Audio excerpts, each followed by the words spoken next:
want to connect this. Okay, what are the tasks? Where is this technical guy?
Yeah, I'm trying to.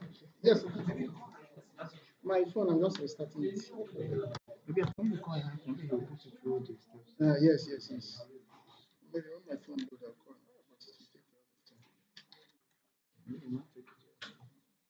Let's see what Waiting happens. for them, they didn't come today.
We are ready to go, but I need to connect this laptop to this.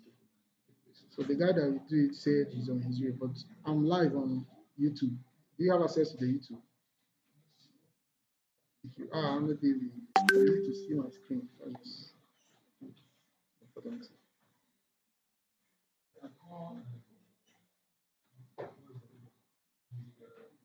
Hayat. I don't. Is he around? Please, if you know his office, let me call. I don't know his office. So I don't have his number. Or you ask him, how can I connect my laptop to this? In case he say he's busy.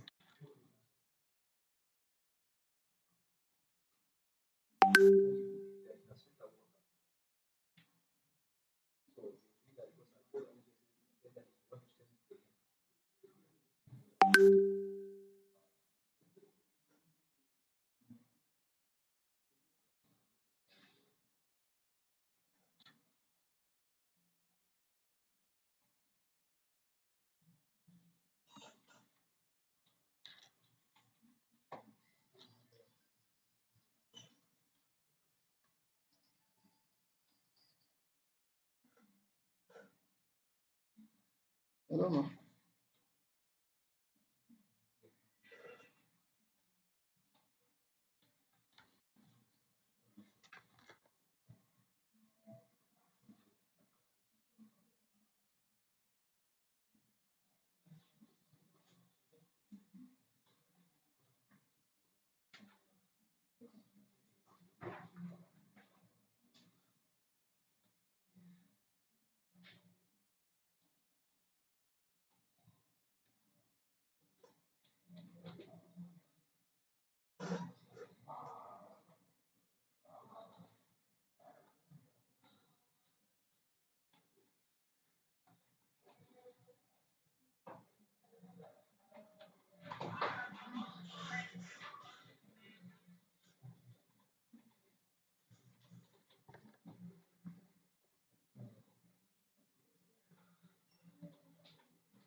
So that we do this now.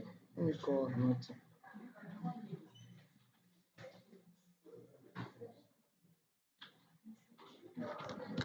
How did this take me there?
Let me do this now.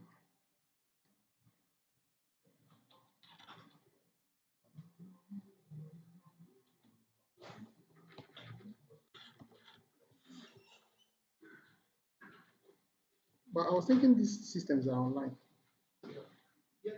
I go to the YouTube now so that you see my screen from there, depending on the do it here. So that we don't waste too much time.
In software, What's the software?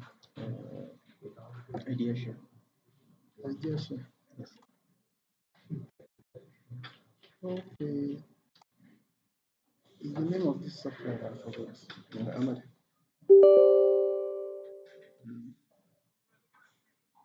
Hello? Now? Lafiya kalau. Eh, ina tare. Ya faru.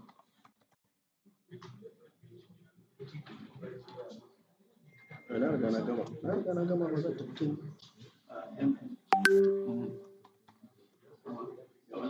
The next class is starting now. Ina so. All right. Yes. All right. All right. Oh,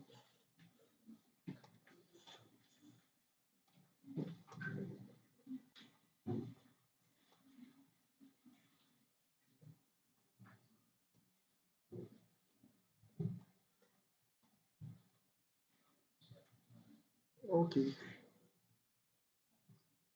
Those that are on YouTube, are you seeing it? Are you seeing this slide? Not me. It's not showing. Okay, it has not connected. Okay. Let me connect it. It has come. Ah, it's slow. Okay. Good day once again. Sorry for the technical hitch that delayed us for some time. So last week Wednesday, this week Wednesday we had a class online, but the number of participants were few. So I will just touch some of the key things we discussed and then we move to today's practical. You know that today is a practical class. So that day we discussed about data manipulation and data protection. So one of the things we discussed that day is encryption. And we say that encryption is a method of securing data by converting it into a form that is unreadable without the key. Yes, you can disconnect from YouTube and now be watching this one.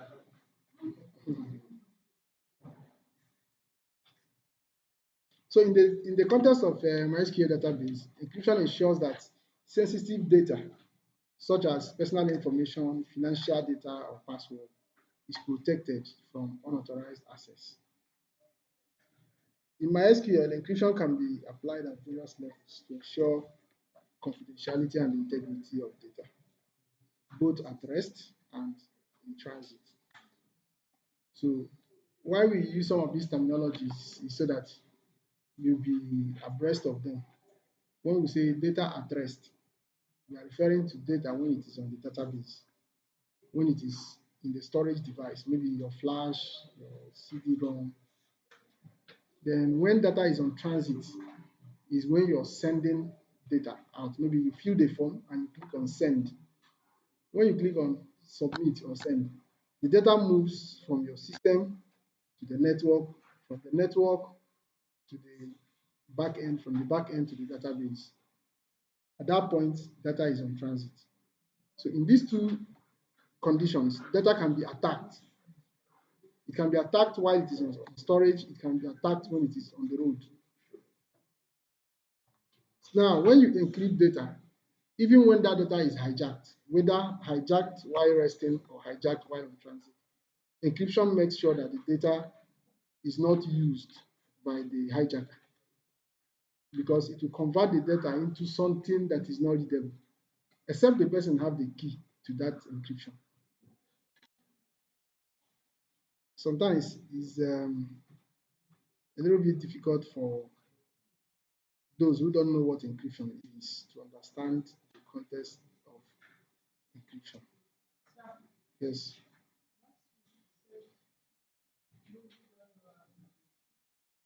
We don't know how to do. No, that is. Are you sure that's what I said?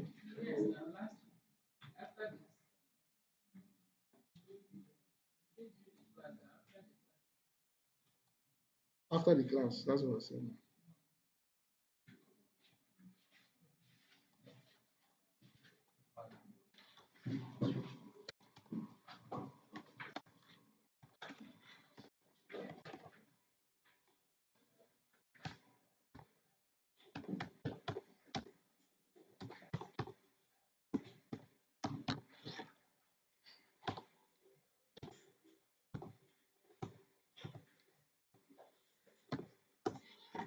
I just want us to have an idea of what encryption looks like. And let me let me make those online to see what I'm saying.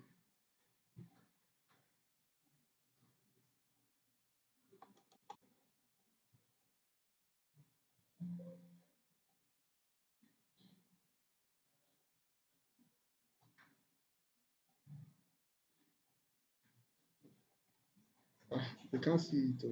It's advantage. I wanted to share this, but it's not okay. I've not saved it. Let me save it.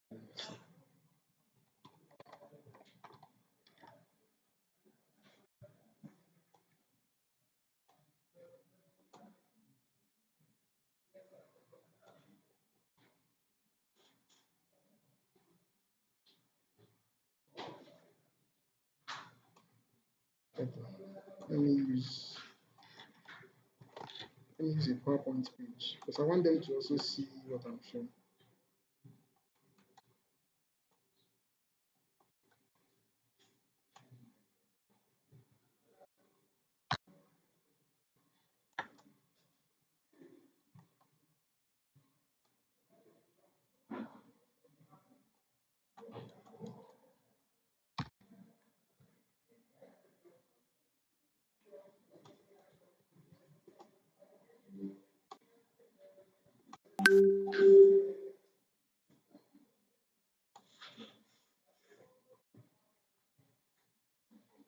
Now, I want you to understand what is encryption and what is key to the encryption and how it works. This is not actually how all encryptions behave, but this will give you an idea of what encryption is. You can see what I have there. I have A, B, C, D to M and N, O to Z. That means I've divided this alphabets into two. Now, the key is that A will be represented with M, B will be represented with O, C will be represented with P. What will M be represented with? So if I want to write Abuja, I will write, this is Abuja. But instead of writing this, I will now write N, O, H, W, N. So this will now be Abuja. So if someone is tracking my location and I'm in Abuja and the person tracked me and what the person find out is this thing here, will the person know where I am? So this thing now becomes unintelligible to the person, and that is what encryption is.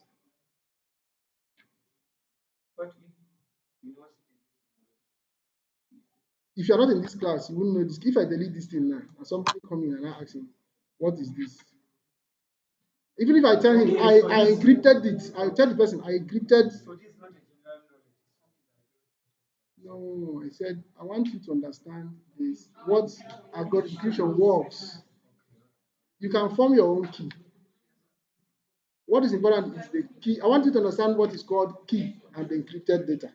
So this thing now is an encrypted data, and the encryption and the key doesn't stay together.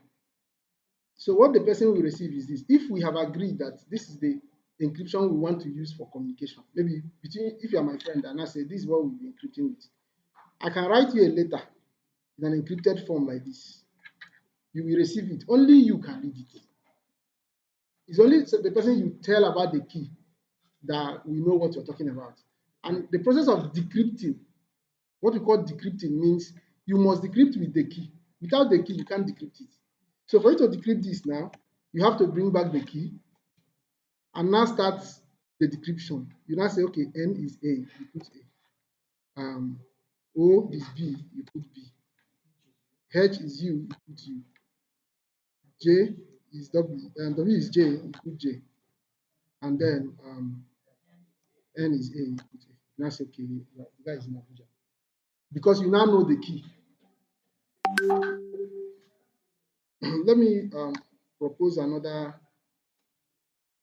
encryption, another key.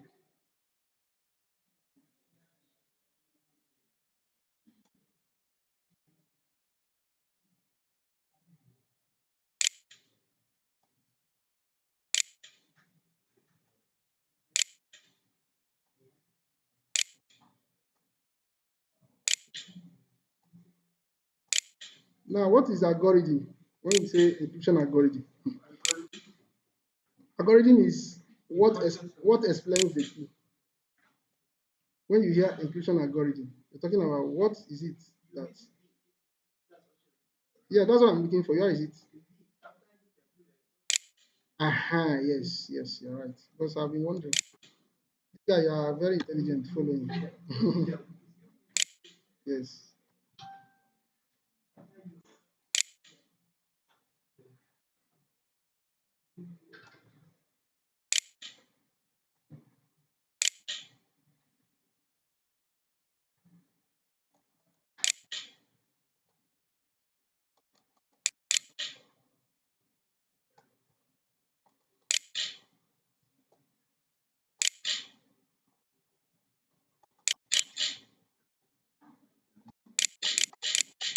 Now this is our key. This is my new key.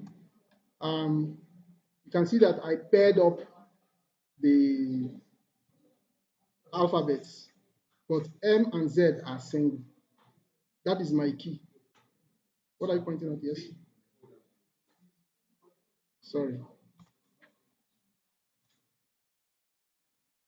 Okay.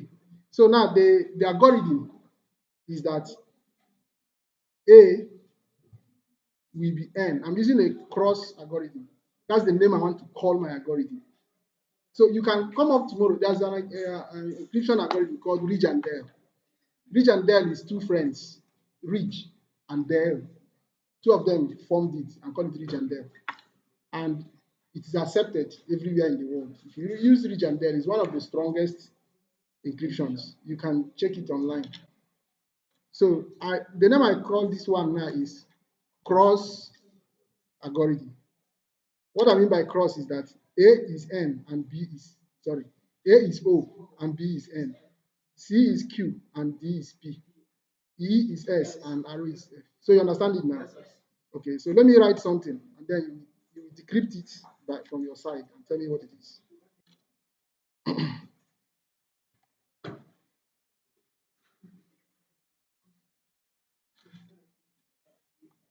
Sorry. This is ZL.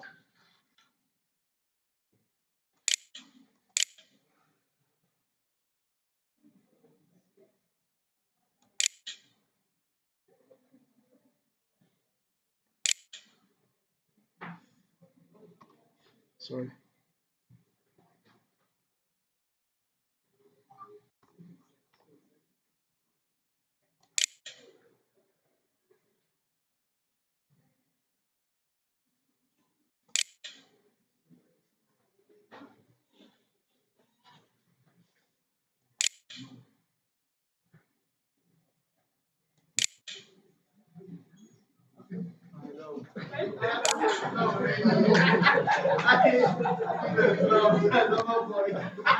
So imagine if you are not there, you don't know the key and you don't know the algorithm.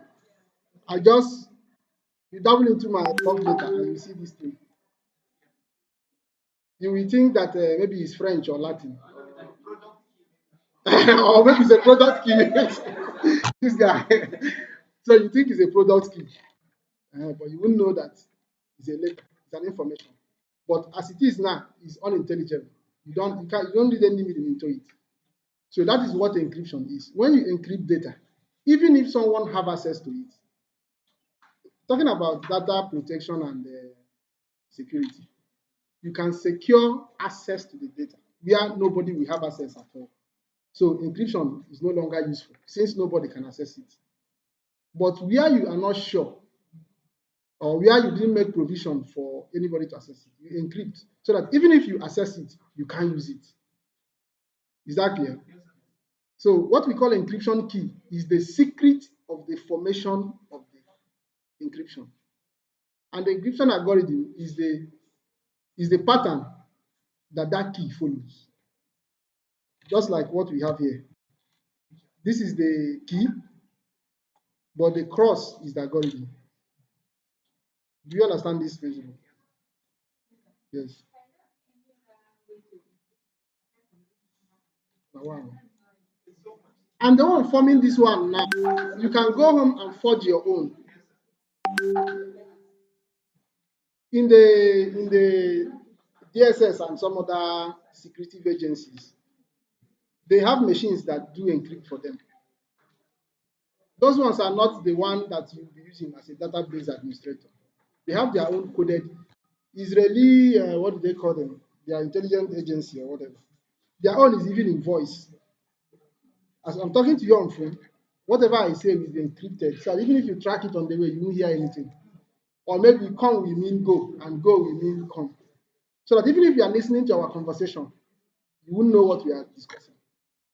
So the voice is encrypted as it is going. Not even like you can't access the voice.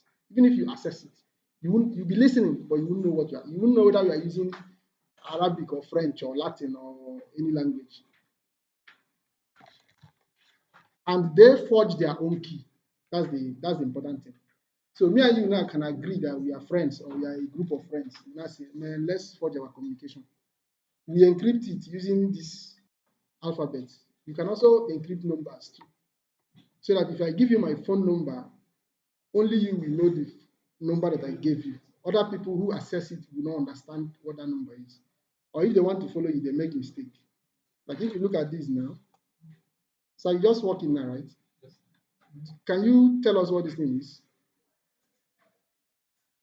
Or what it means? What's this? That is the definition of encryption. What did he say? That is the meaning of encryption. When you look at data, it is no meaning. All right.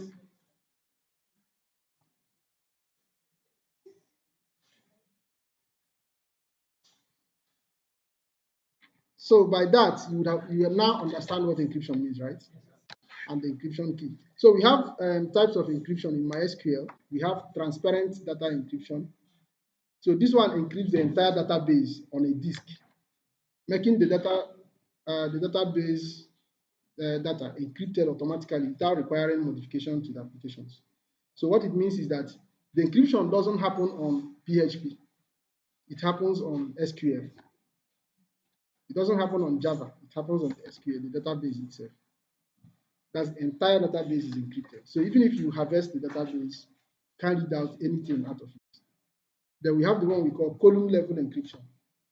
So in this one now, you encrypt a specific column. Like we talk about sensitive data like password, phone number has become a sensitive data now. So you can as well encrypt it because if I have your phone number, maybe we are on a WhatsApp, I can get somebody's phone number and start disturbing the person. So that's why it's important to encrypt. If you are an admin, there's a way you will encrypt the encryption is already made, not like you'll be the one encrypting it. Just click, and it will hide everybody's number. Have you seen that? I'm not teaching you social media now, but I can tell you how to do it. But those in cybersecurity, no, it's not when you say cybersecurity, look at it as a high level knowledge. It's on WhatsApp. If you are in a WhatsApp group, you are the group admin, you activate that encryptor. Community, yes, community. That's what I'm telling you. Nobody will see anybody's number, but you know that we are on the platform. You will only see admin. Admin will see you and see everybody, but you can't see another person. So even if you come to the platform, what do they call it? Defraud other people, like those that come and say, you are in this WhatsApp group, we are having meeting today. I will send you a code. Call back the code to me. Have you experienced that before? That's because they are seeing your number.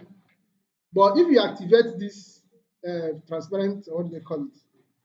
Opaque encryption, you won't see any other person. In opaque means you can't see behind.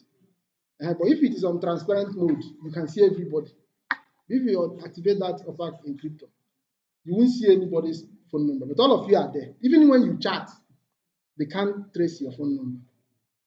So those things are high-level encryption. So encryption comes in many forms. It's not just this thing I just wrote here. This is just for you to understand it. It's not a learning. It's on your WhatsApp.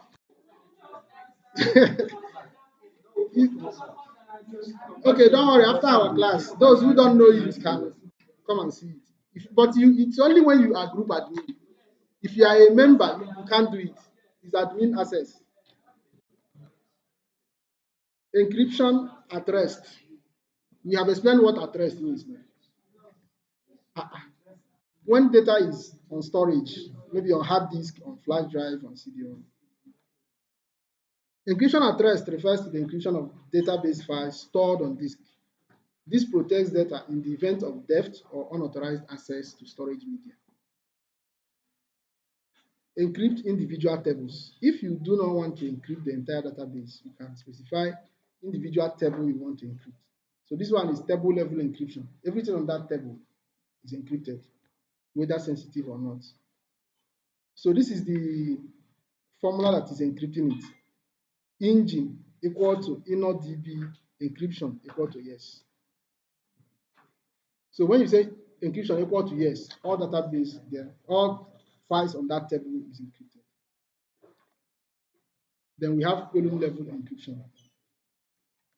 So this encrypts sensitive data only at column level, maybe credit card number, password, phone number.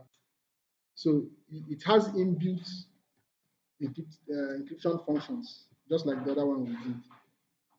The encryptor here is saying that the password, the data type is var binary 225.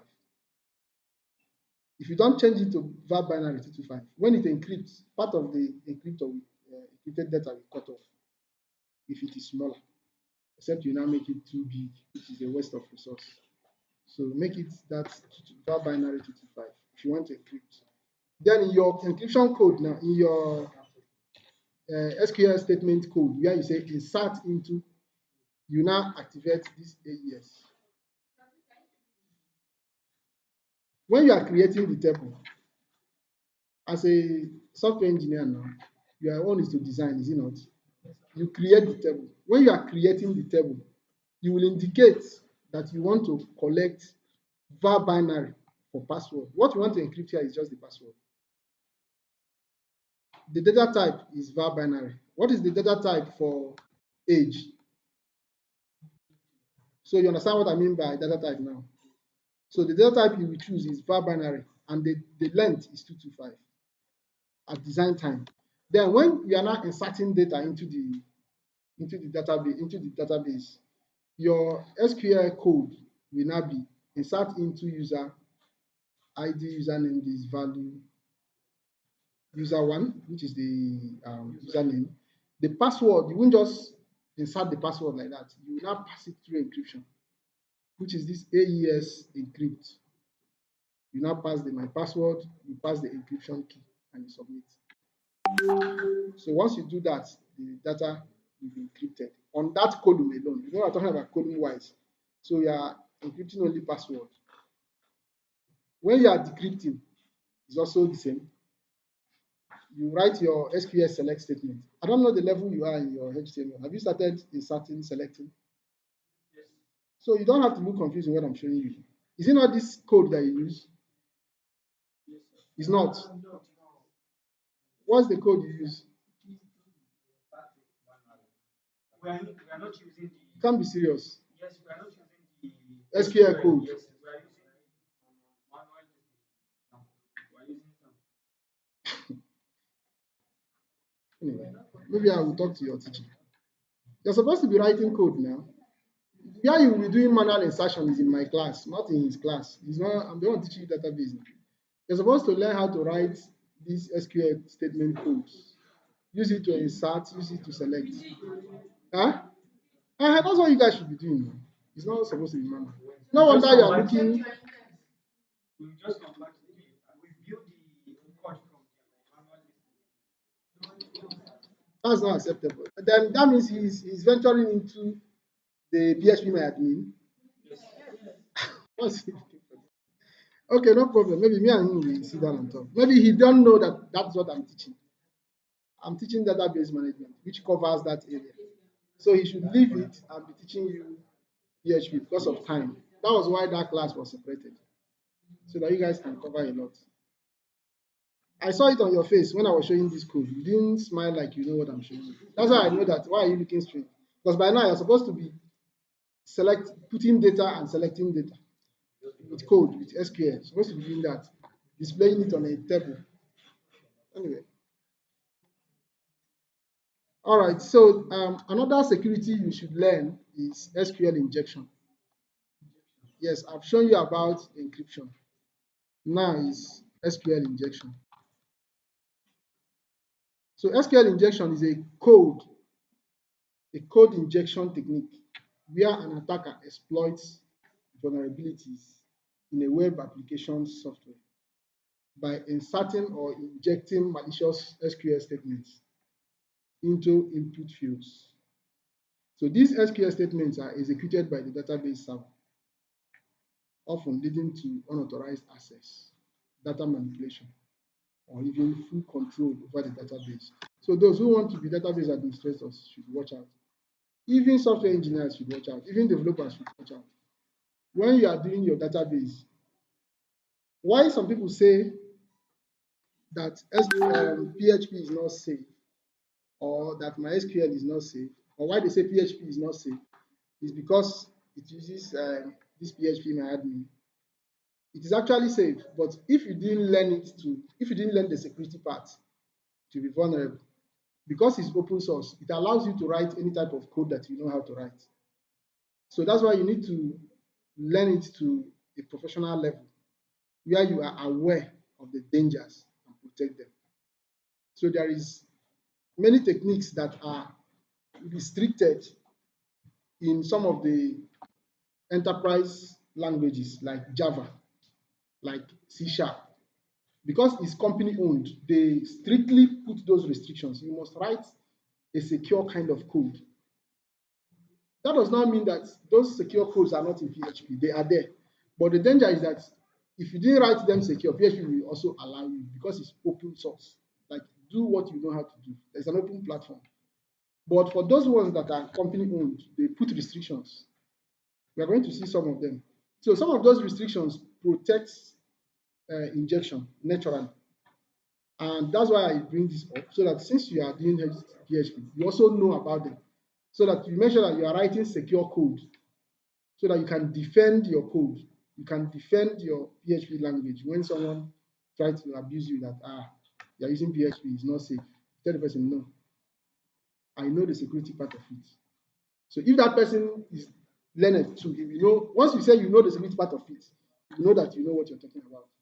But if you turn to you and say, you're using PHP, it's not safe, and you do like this, you're out, because nobody will want you to write a code that will endanger the whole project. Are we together? In the context of PHP MyAdmin and MySQL, SQL injection vulnerabilities can arise if user input is not properly sanitized before being used in SQL queries. This is especially critical because PHP MyAdmin is a web interface for MySQL, which interacts directly with the underlying database. SQL injection can allow an attacker to bypass. Okay, let me talk about this first one. That this is especially critical because PHP MyAdmin is a web interface for MySQL, which interacts directly with the underlying database. What it means is that from the HTML form, someone can interact with your data in your database directly. There is already an open connection. That local host connects your database from the web. There is a complete open door, an express road, no interaction, no toll gates. They can have direct access to it. That's one of the dangers. SQL injection can allow an attacker to bypass security measures, retrieve sensitive data, delete or modify tables, and execute arbitrary commands on the server. There's something they did to Federal Poly Nekede. That was in 2009. The first time they come up online, their system was not so strong. Now, what those guys did was where the account number of the school is, they inject their own account number there. So all the students that pay school fees for that semester, they are paying to another account. When they now come to school to verify, school will check their own bank and say, you've not paid. You've not paid. So the thing raised an issue. The thing even went to court before they have to now have a second look and see that their system is not sending the right information. There was a time, not even long ago, last year, hackers hacked into EFCC site. Okay. Changed the logo. So those are some of the injections that we're talking about. Maybe they are running on PHP, MySQL, without the developer knowing the security part of it. Remember what I'm saying? PHP is secure, just like any other language is as secure as Java, as secure as Python, as secure as C Sharp. The problem is that it is open source. Write whatever you know. So if you don't know the security part, you can still write your code, it will work. But if you know the security part, you now write what we call secure code. And that's what we want to look at. So look at how SQL injection works so that you understand it also. That will now help you to know how to treat it. But don't understand it and become a black hacker. Understand it for the protection of your system. Don't use it to attack anybody. SQL injection occurs when an application allows users to input data that is directly included in SQL queries without proper validation or escaping. What we mean by escaping is that, like I said, from the form, you know what I mean? I'm calling form. Don't know what I call form. I thought you guys are doing registration form now. Data cannot go into your system without the form.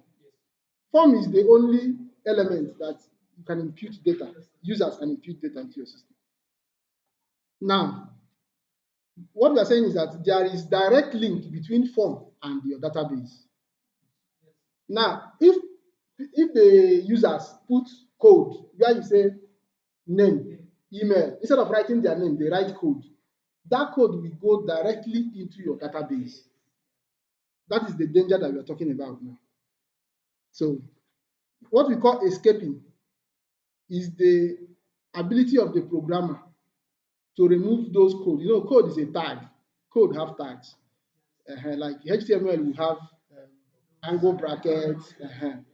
If you are using PHP, for you to put dollar sign, you understand now? That's what makes a code from ordinary sentence. Now, when you say escaping, you are removing those tags from whatever sentence that is coming. So that thing will become ordinary sentence. It will not be active again. It will not be code again. That is what is escaping. So if you allow SQL queries to pass through from your form without escaping them, you are creating an avenue for injection. So look at this example. A vulnerable login form asks users for their username and password, and the input is directly included in an SQL query to validate user credentials. A typical SQL query for this might look like: select from user where username is username and password is password. This is the code for login, no matter the system you are using, whether it's Java, PHP, C#. This is the code for login, because it will check whether this username and password exist on the database. So this is the normal code. Now look at where the injection comes in. If the username and password values are taken directly from the form, that's from the input now, an attacker can inject malicious SQL code. For example, if the attacker enters the following in the username or password field, instead of him to type his name, he put admin and put dash dash. Are you following? Admin dash dash. That is an injection code. Now, for password, he will leave it blank because he doesn't know the password. What will be the result of this query? This code that says select from user table where username is admin and password is the main password. Remember that what the person typed as his username is admin dash dash, and password, he didn't type anything. That's why password is empty.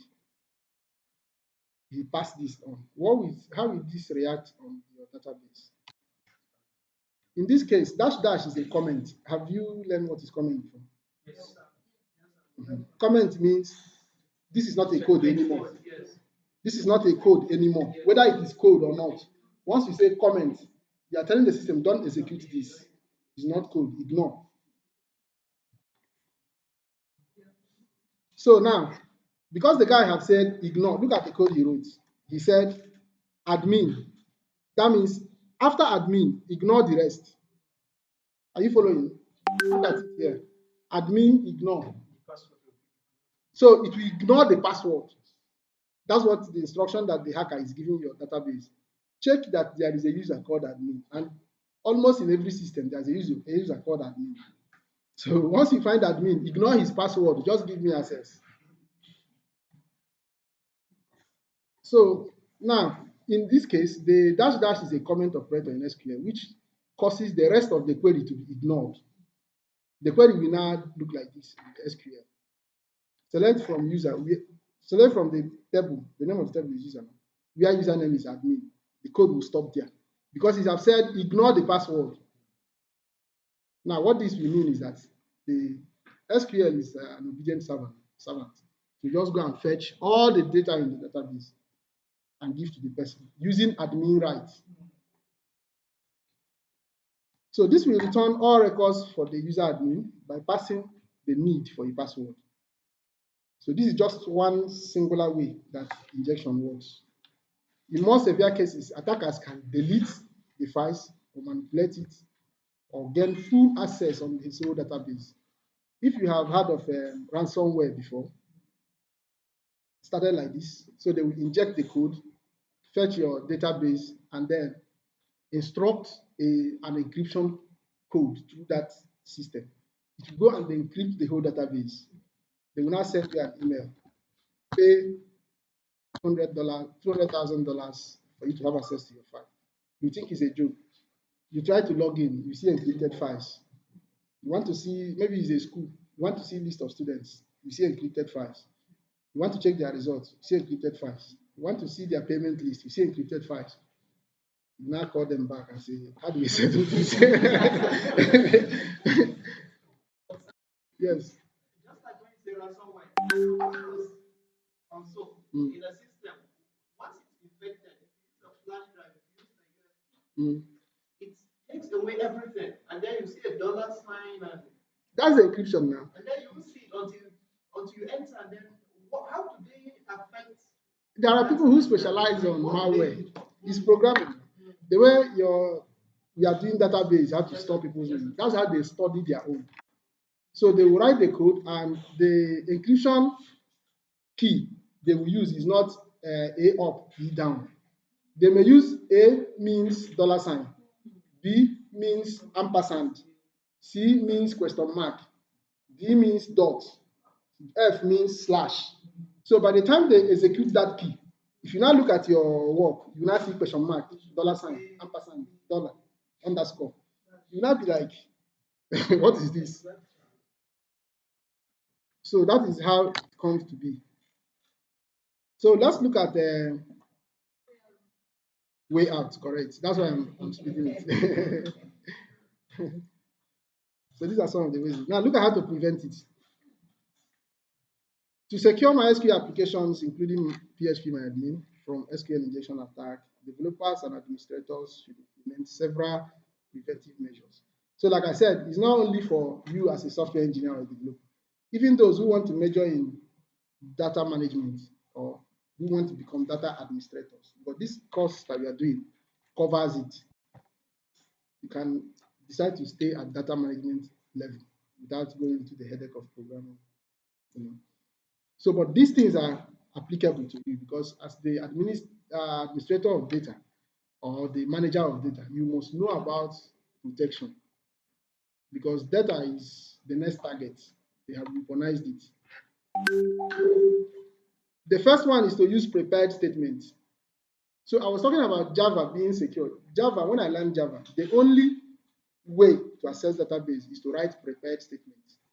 If your statement is not prepared, Java will not allow you. So that means by writing prepared statements, you have stopped SQL injection naturally. But PHP will allow you to write your code anyhow you like. But you now, based on this knowledge, based on this thing you're learning, learn to write prepared statement codes. In that way, you can beat your chest and tell your employer that you are writing safe codes. Okay, so prepared statement, how does it work? Prepared statement separate SQL code from data. Do you remember that problem I said PHP has? The form is directly linked to the database. It's an express. There's no delay. That's why if you inject the code, it will just rush into your database and fetch data and return. Remember when I said that? But if you write prepared statement, it will breach that link. You can't access the database from the form again. It will stay in the middle and separate them. So prepared statement separates SQL code from data, eliminating the risk of malicious code execution. In a prepared statement, holders, like question mark is called holders, are used for user inputs, and the database engine handles sanitizing and escaping the values. So that escaping we talk about, that is removing codes from a statement, from a sentence, or converting codes to sentence by removing the tags that make it a code. You don't need to do it by yourself again. The SQL engine will do it for you when you write prepared statements. So it's serving two purposes. It will bridge the gap and then remove the tags. Is that where I am? The network is not strong enough to communicate at my voice speed. So look at a sample of prepared statements. Now, instead of to write normal SQL that says select from username, select from users as a table name, where username is name and password is password, it will use question mark, question mark.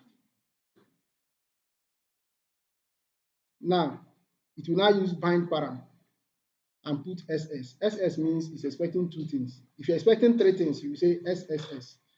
If you're expecting four things, you put SSS into 4.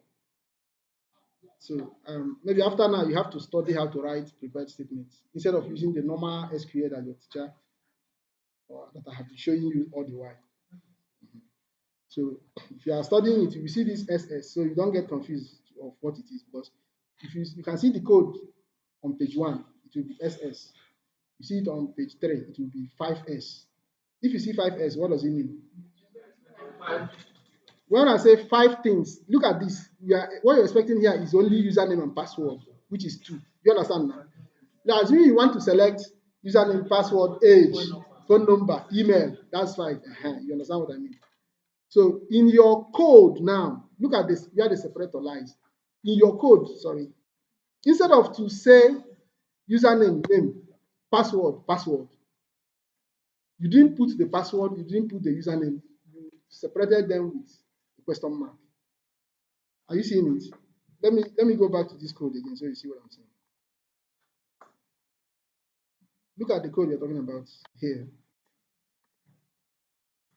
Look at the normal SQL code. Select from user, where username, username. Are you seeing it? And password, password. But if you are writing prepared statements, you will change this password with question mark and change this username with question mark. So that the system is blind to the system. You are disconnecting it.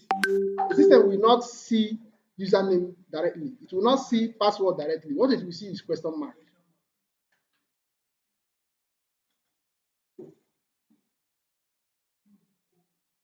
Then you now use param to bind it. When you're binding, you have told the system that I'm expecting only 2 things. In case because the SQL injector, the person that is injecting, can actually expand this your code. They can write something at the password level. Instead of to say password equal to password, they can say where password equal to password and phone number equal to this, and when they submit it, the system will run the code that way. So, but in param, you have said, I want only 2 inputs. So if the person writes a code that is more than input, the system will eliminate them and choose only 2. Then, when you execute it, it will go and remove all the tags from the input before it will now go and get the results for you. So the important thing to note about prepared statement is that it uses question mark to isolate the form from the database. And then it uses param to determine how many parameters that is expected. So that if more is given, it will remove them. If less is given, it will not run. Like if you look at this injection now, the guy gave less. Look at it here. The original code says where username is username and password is password. That means 2 is expected. But the injector eliminated the other code using comments to eliminate it. Now, what he's supplying is only 1. But in param, we say we need 2. So if you submit only 1, the executor will not execute that code. Yeah, where username is equal to question mark, yes, and password is equal to that question mark. Submitting 2. Yes, he's submitting 2 now. No, this is a prepared statement. This is not the submission. Prepared statement is like you're setting a pattern or a template. You are telling the system, this is the template that I want. Now, when the person when the user supply his data from form, this Parent, this statement now, look at this statement here. Statement bind parent using two inputs, username and password. This will go and check whether what is supplied is 2. If it is more than 2, it will eliminate it and run. The code will still run. But if it is less than that 2, it will not run at all. So when you say it must be 2, it must be 2. If it's less than 2, it will not run. But yes, you must put password and username. Otherwise, it will not run. But if you put more, it will remove the rest and run. It's like where somebody wants to give you money. Maybe you say, I'm selling this laptop for 200,000. If they give you 100,000, will you sell? But if they give you 500,000, will you sell?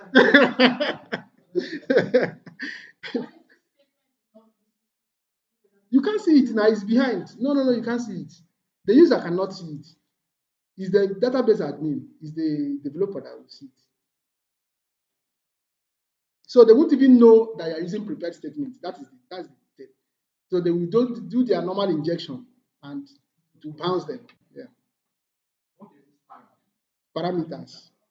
So parameter is username. Have you guys done anything about on function in your PHP level? Guys have some things to cover. So if you have done functions, you won't ask me the question because functions have parameters. There are functions that have parameters. Okay.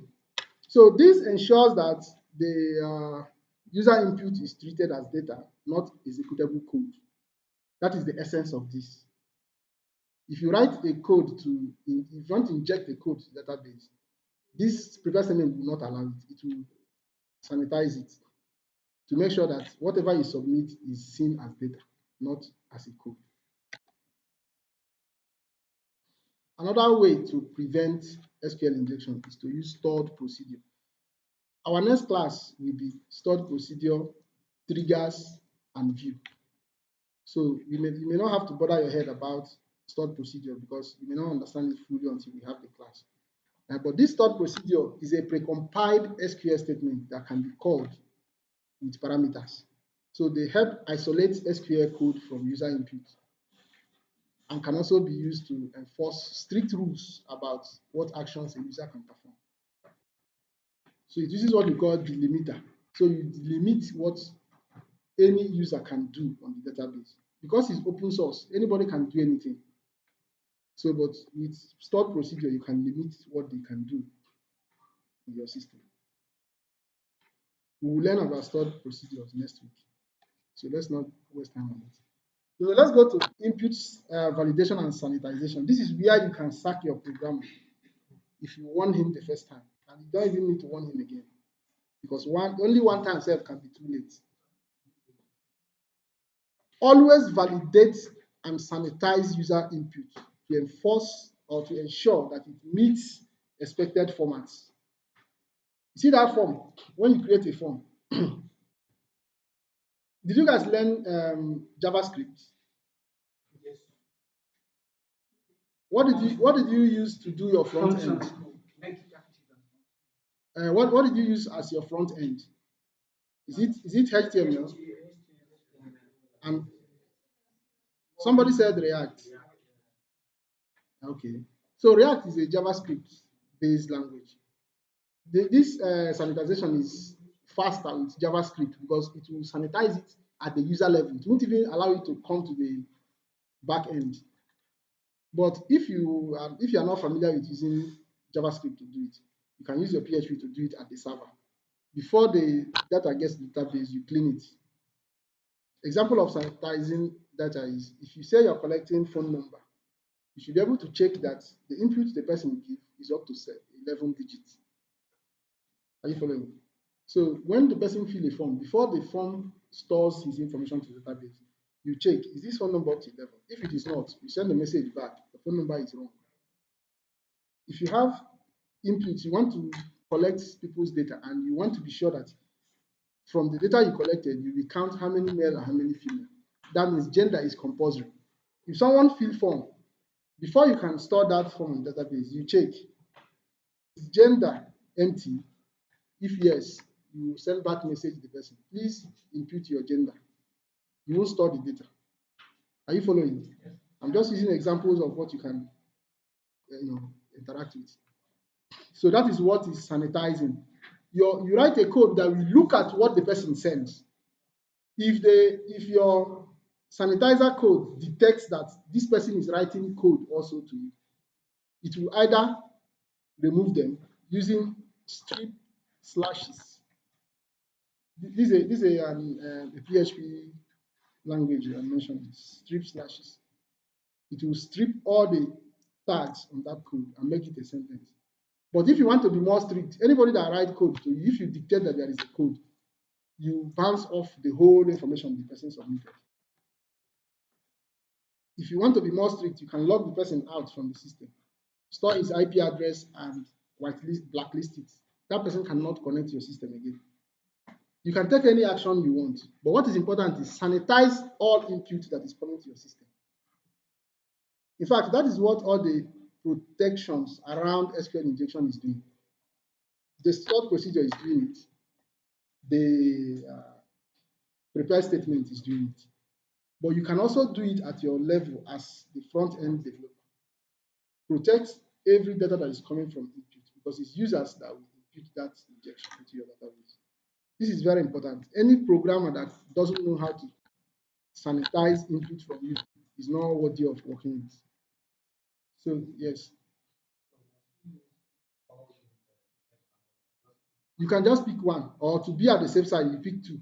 Pick one from the front end and pick one from the back end. And also, it depends on your position. If you are working as a programmer, despite that you're a software engineer, you can see I'm a programmer. Despite that I'm a software engineer. So if you are working as a programmer, then your own is to protect the front end. If you are working as a database administrator, your own is to protect the back end. So at any level you're working, ensure you protect that side. But if you are doing both front end and back end, what do they call that person? If you are doing full stack, then you can do two. Sanitize and then write prepared statements, so that if anybody manage to escape this way, they can't escape this way. But one can be enough, but sure you make it two.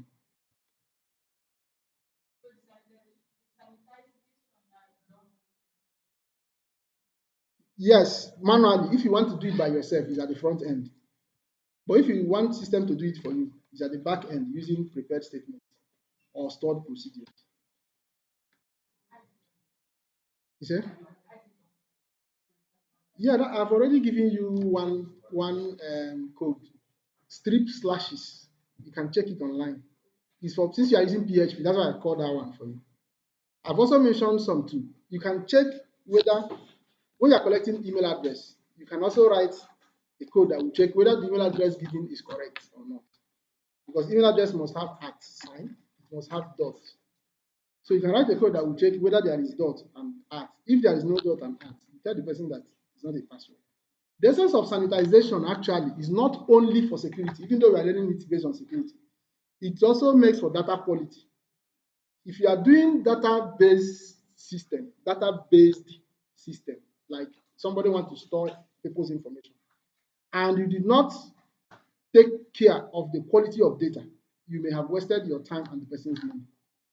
For instance, somebody wants to collect data for the trainers. Maybe this is a World Bank project. Maybe World Bank wants us to send your details to them so that they can call you or so that they can know you. Then when we created a form for you to fill, and when we did that, we didn't sanitize it. Some persons can go there and type a phone number that is not correct. So can go there and put email address that is not correct. Now we send those data to World Bank. When they want to call you, they call, they say this number is not correct. You call again, or maybe they want to make payments to the trainees, maybe reimburse you your transport fee. And we did not sanitize your account number. Instead of to give 10 digits account number, some are giving 9, some are giving 8, some are giving 12. When they want to send the money, it will not go. They have the data, but it's not quality. Are you following? So this sanitization is not only for protection, it also makes for quality data. There's something we call quality of data. You can collect data that has no value. So when you sanitize, the data has value because you're going to check that what you ask the user to put is exactly what they put. That is the definition of sanitization. What you expect them to put is what they put. If you say phone number, his phone number. If you want the phone number to be in +234, you write sanitization code that will check it. If the person type normal 080, you return it to the person and say, this is not what I want. Are you following? So that's what sanitization is. Then finally, use least privilege principle. We are going to learn this least privilege principle today. It's part of the practicals I will do. What it means is that as you are creating user access, you limit what a person can do. If you create, like I told you, this is open source. If you just create a user and you didn't restrict what they can do, they will do everything.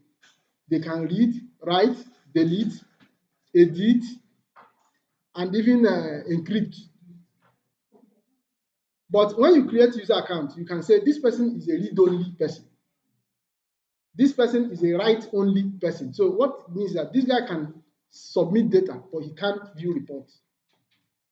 So if you are like a school now, the people in the front desk, they can submit data, but they can't view reports. While the VC and the directors can view reports, but they can't submit data, so that they can't go and change what someone has put already. You get it? So as you are creating users, you are creating access level. So in that way, even if someone, ordinary user, writes SQL injection to encrypt your database, for example, before that action will be taken, the PHP admin will check the privilege of that person. This user, does he have authority to encrypt? If no, that action will not be obeyed. So that's what least privilege principle talks about. We are going to see how to create those privileges today. It's part of our practice. Then finally, configure web application firewalls. This thing we are learning is not only for website development. I know that PHP is for website development. This thing we are learning is database as a database, which you can apply to a standalone database, a mobile app database, website database, and window-based application database. Anything database is what we are learning. But for the sake of those who are doing online, because online is now more prevalent, you have to install a firewall application. A firewall is something that stays in the middle. Remember that PHP allows form to go to database direct. There's no obstruction. But if you install a firewall in the middle, that firewall can execute whatever instruction you give. Make sure there is a bridge, or rather a gap between the form and your database. So you have a tool like Mod Security. There are a lot of other tools that you can change. If you just go online and look for web application firewalls, you will see some of them. You install it, at least you have rest of mind. It is safer for you. I don't want to say that writing code. You also write code, it works. If you don't want to write code, you install them. They will be the ones. Some are free, some are for sale. It's not only one. Many companies have, there are so many firewalls that you can download. That's what I want to say. So it's better you pay, so that if they fail, your company hold you responsible, you hold them responsible. But if it's a free one, you can't hold them responsible. They send you, they didn't give you anything. So in conclusion, SQL injection remains one of the most common and dangerous threats to web applications and MySQL database. Yes? Firewall.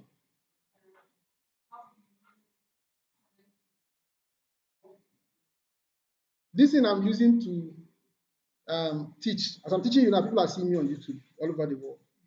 The name of the software is, what's the name of the software I'm using? OBS. This is a software. I installed it on this laptop and connect my PowerPoint to it. And the front is connected to YouTube. That's all. So if you install that firewall, you connect the back to your database and connect the front to your front end. That's all. Yes, every software has front and back. The back is the database part. The front is the user interface that the people see.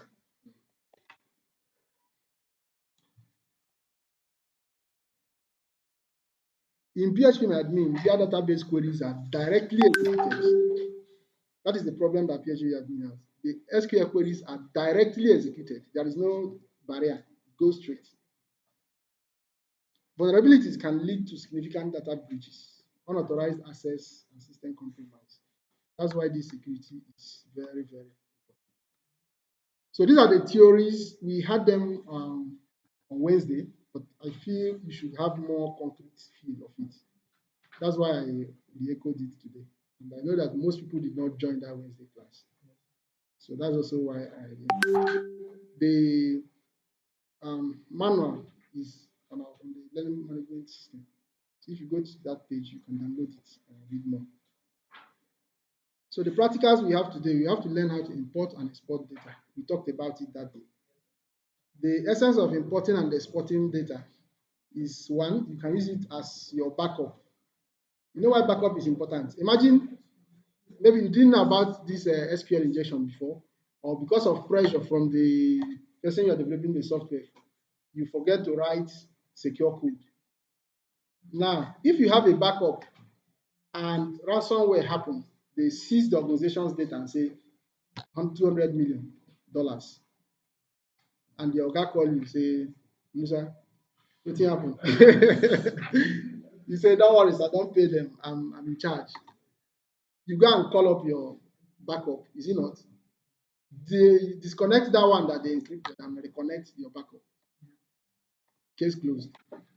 So imports and exports helps us to back up our database. Another need for it is that if you are working in a balanced organization, a database person is not a front-end person. So after designing your database, you share the file with the people in the front end so that they'll be connecting it. You can only do that with export. Another thing is that SQL is an open source. Any application can use it. Java can use it. Python can use it. C# can use it. PHP can use it.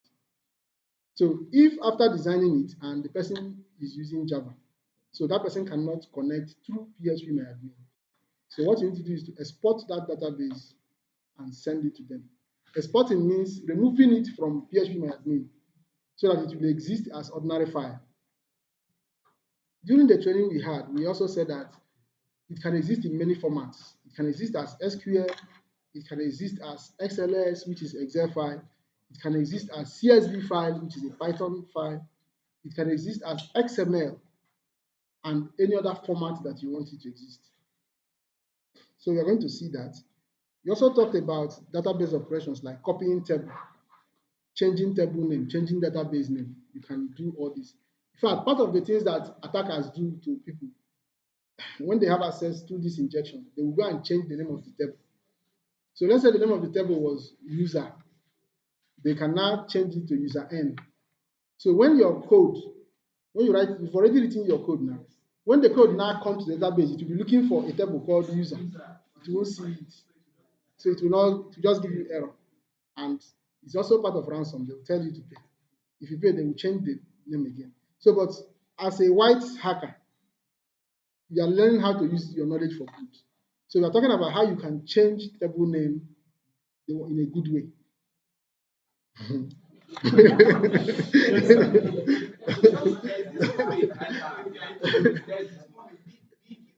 Okay.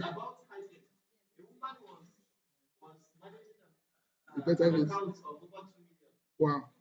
They called her using this ransomware. She just entered, as she's entering the password, they are observing. They saw everything. So as she entered, press enter, she just went everything. God. So From the database. Shared.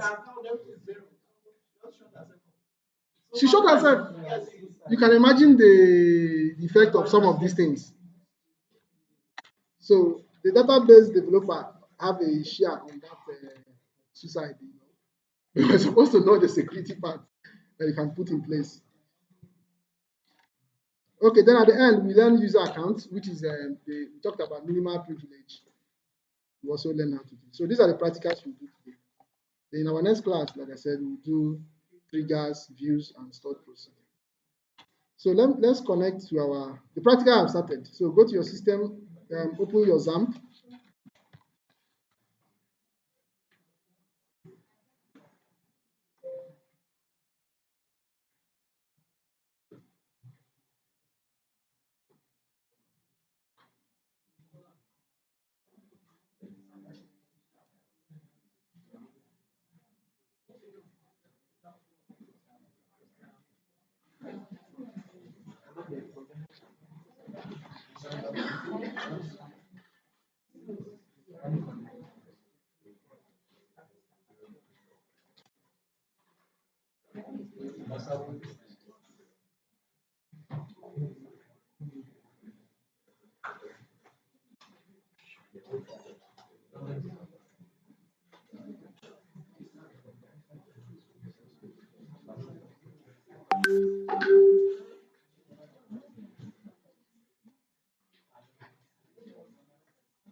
So hoping that your XAMPP is on, you can now go to localhost.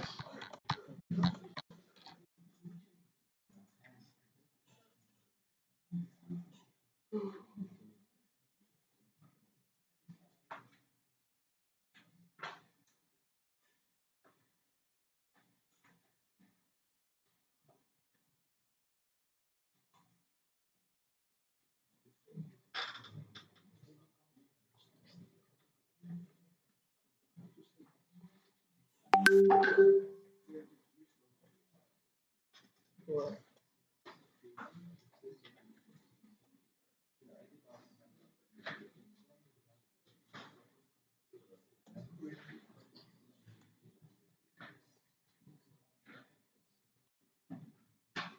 Okay, so go to PHP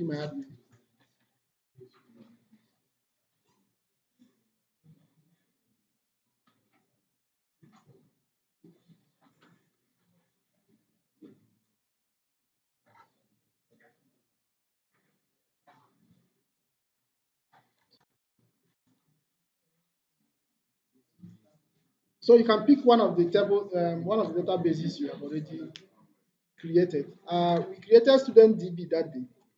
Maybe you can call it off. The student DB have three tables: courses, lecturer, and the reg tables. Now we said that in import export, we said you can let's talk about export first. You can export the whole database. What it means is that as I have clicked on student DB, which is the database, if you look at this place, the database is what is active, student DB. That means if I command export, it's going to export the student DB as a database. If I want to export a table, I'll just pick one of the tables here. If you click on any of the tables, the name of that table will appear here. So you know that what you are exporting is table, not database. And how you will also know is that when you look at this place, you'll be seeing table content. This is name, phone number, email. That means I'm looking at a table with columns. So you also know that what you are exporting is table.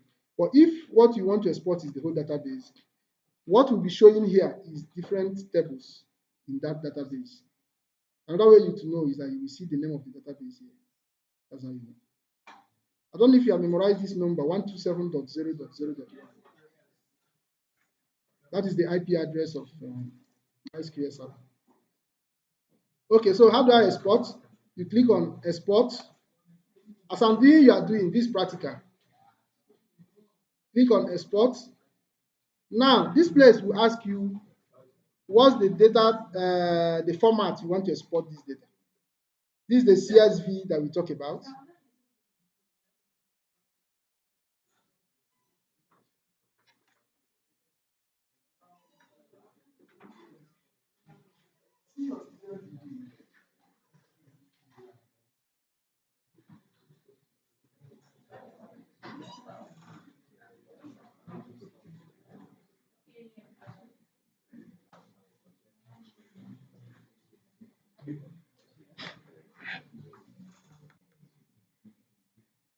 I hope the class is not too hard.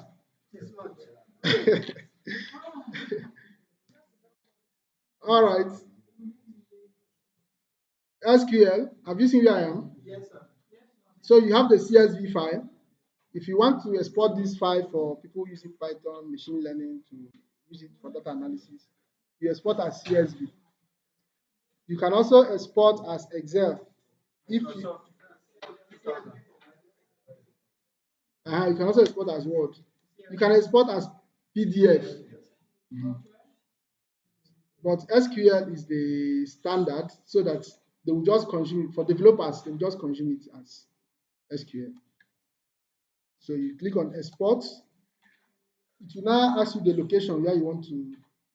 Okay, this one downloaded straight because my system have already been set to download folder. If your own is not set, it will bring out the file management box and ask you where do you want to. You now in the save as box, so you can now decide to save in desktop, in download any directory you want. Even as it downloads here, if you don't know where it downloaded to, you click on this folder. Are we watching? If you have exported and the system did not seek your permission of where you want, you can still click here. You click on this place. It will lead you directly to where the download was made. You can see my own here. So you can decide to rename it if the name is not appropriate, or you can decide to copy it out from here, create a folder and put it in the folder. Or you can create to send it to the person you are exporting it for. Yes, that's what we are learning. We will learn how to import. So this import statement that the person will now import it to his own widget. So we have done how to export database. Let us also see how to export table. Did what? So this is the database. I want to export a table. So I click on one of the tables. Any table you want to export, you click on it. The export process is the same. What is different is, are you exporting the table or are you exporting the database? So you click on export. Click on export. You're supposed to be clicking as I'm clicking, not just looking at my TV. Referring to you and your friends. What you should have done when you come, if you would have asked someone to, you would have catch up with the class. If you, during the university days, if you miss a lecturer's class, what do? You borrow notes and copy it at home, is it not? That shows that you are interested in that class. Is it if you miss a lecturer's class, you didn't copy the notes? You can't export two tables at the same time, at a time. Mm. Mhm.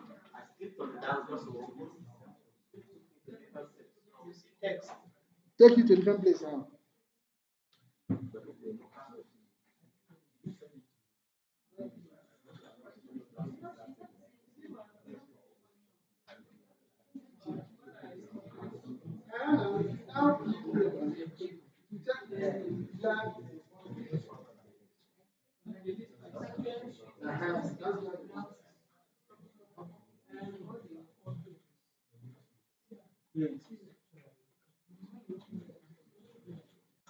All right.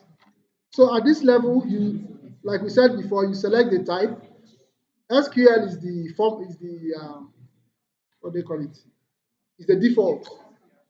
So you don't need to change it if you are exporting it for the purpose of a developer to use. But if it's for a different purpose, you change the format. Then at the end, you click on export.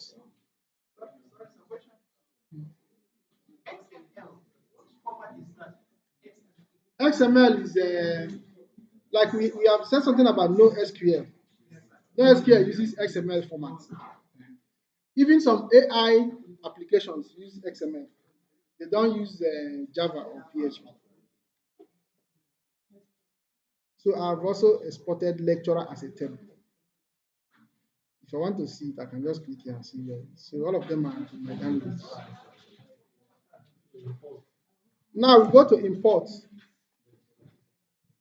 So just like what we did, you can import the whole database or you import one, like the tables. So for you to import, you create a new database and you call it a new name, any name you want to call it. This is student DB. I can call this one workers DB. workers DB. You have to create a new so that you have where you want to. Well, anyway, if you want to import a database, you must create a new database and import it into that new database. But if you want to import tables, you can import table in an existing database. You don't need to create a database because you want to import table. Yes, go to new, put the name of the DB, and then create.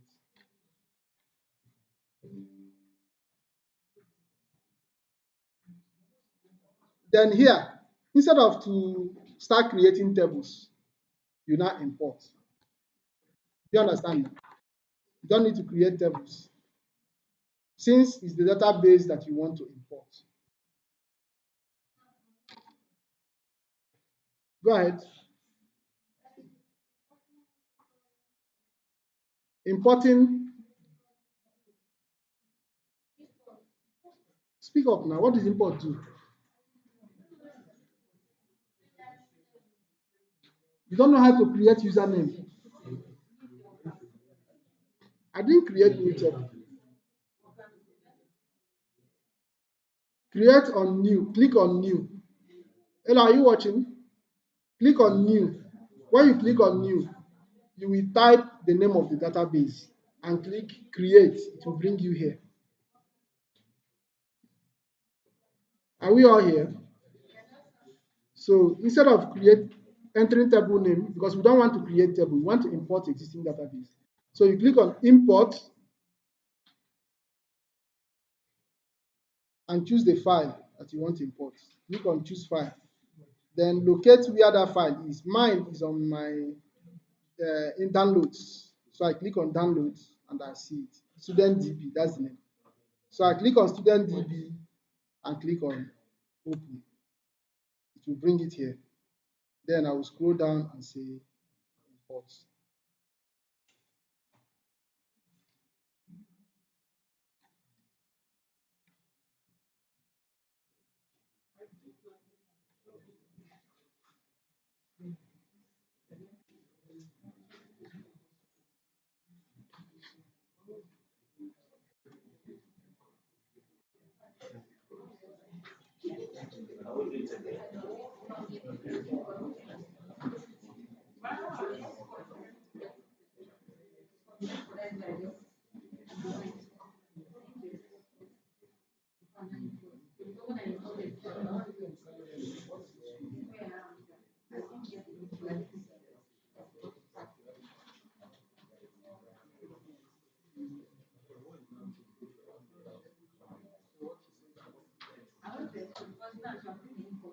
Which table do you want?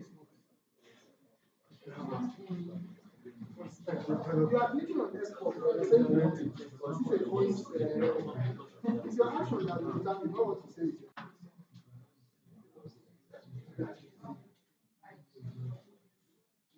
Select the file. Why you don't have to select. You can download the file.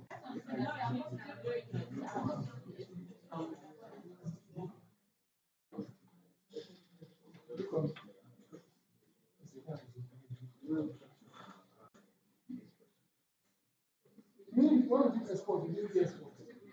What do you want to export?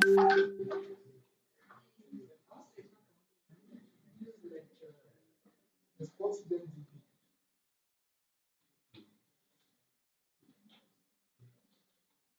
That's the one you export. After exporting it, you import it back.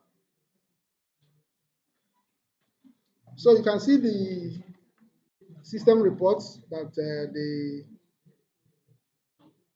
the query executed completely. If you have error, the report will show that you have error. But now, so now if I open this my workers now, you see that the database here is also the database there. I mean the tables are the same.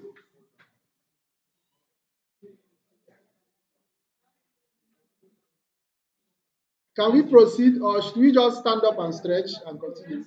No, sir, let's proceed, please. No, if some people are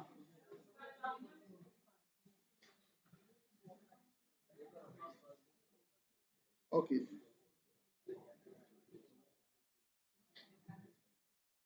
this actually helped us because I was having issue with my exam. So Okay. I uninstalled the exam, not knowing that. You can export your tables and bring them back. Yeah, so now we no, I want to export. We did export, Okay. but we imported just now. Yes, okay. And Okay. it imported everything that we did last week. Okay. Yes, you don't need to work on it. Just export, import it back. Really helped us.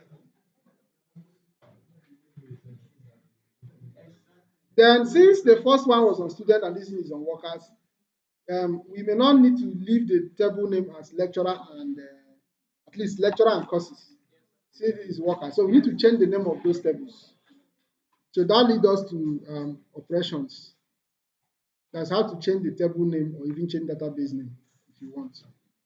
So you do those ones on this menu, operations. So you click on operations. First of all, you select where you want to perform the operation. If you didn't select anything, that means the operation command will be executing on your database.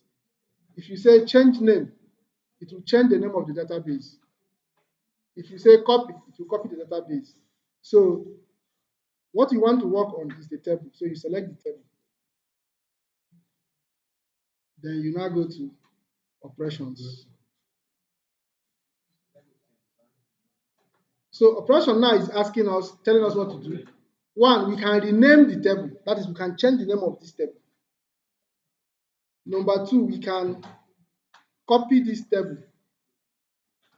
If you copy it, the table will now be two. Let's say that this lecturer, I want to change this lecturer name to staff.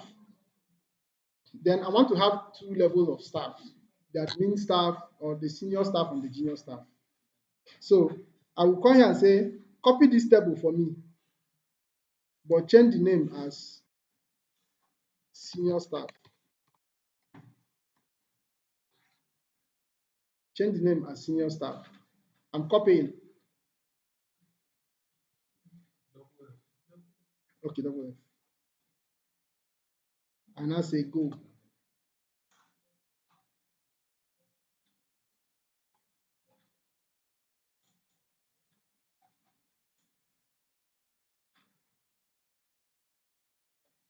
Okay, I got this error because I clicked it twice. So when I click the first one, it have already copied it. I was thinking it's not copied. I click again, it now say it already exists. So I now have, if you go to this my workers DB now, you can see senior staff. If you open senior staff and open lecturer, they are the same.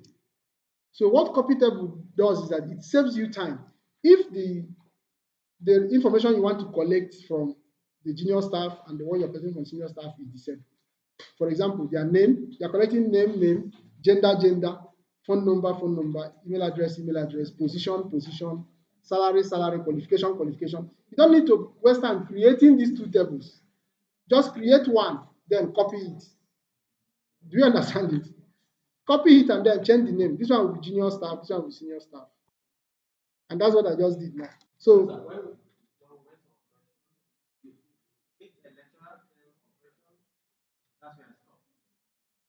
when you click on operation, now you see the operations you can do. You can change table name. I want to change this lecturer to staff. Junior staff, correct. Since I already have the senior staff. So I've done that. Now look at this. This is interesting. You say adjust privileges. That means I have the privilege to change this name. By the time we do user account, you will see that if somebody don't have the privilege to change this information, the person cannot change it. Operations. Did you click on operations? Okay, so I'm changing this to junior staff. I've changed it already. I'll click on go. So if I now open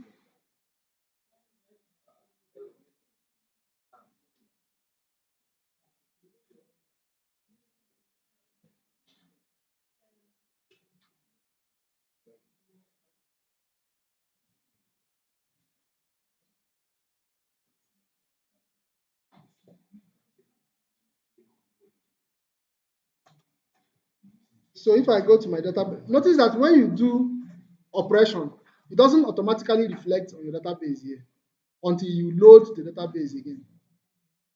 So, but how you will know that the action has been taken? If you click twice, it will tell you that the action you want to take is already existing. So you can see now I have junior staff and I have senior staff.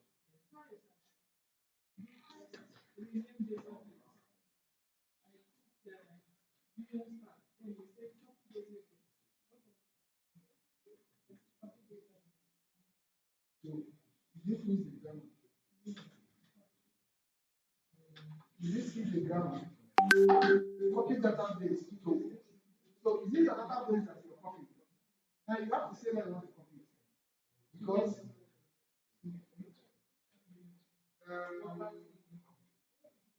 check the name, not what name do you want it to be.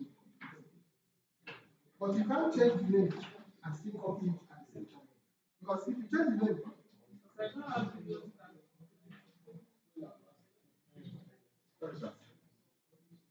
junior staff is a table, it's not database. It's the lecturer table that we are changing. So we have seen how to change name, how to copy table. You can also copy database and change the name if you want. So that is about export, import, and then changing the operations as we call it. So the last thing we want to look at is the privileges. So the privilege is where you create user accounts.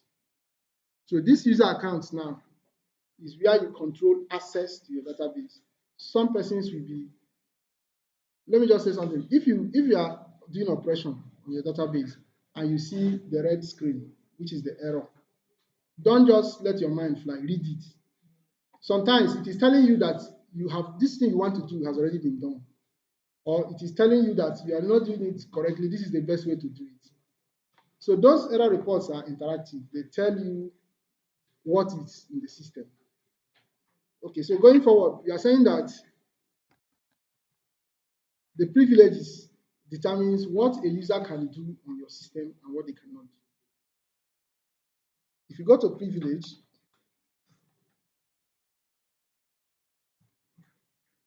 okay, you cannot change the privilege of this system because the database is already configured. I've already logged in. All of us have already logged in into this database.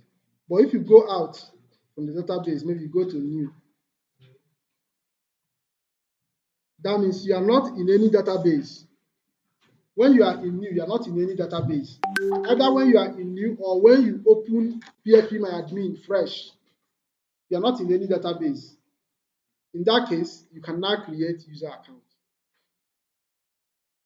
Notice the changes on this place, on this menu. If you click on a database, you won't see create account. Instead, you see privilege. So you're just accessing the privilege that is already assigned to you by the admin. But when you are not in any database, you can now create user accounts. So this is where what we want to talk about, user accounts.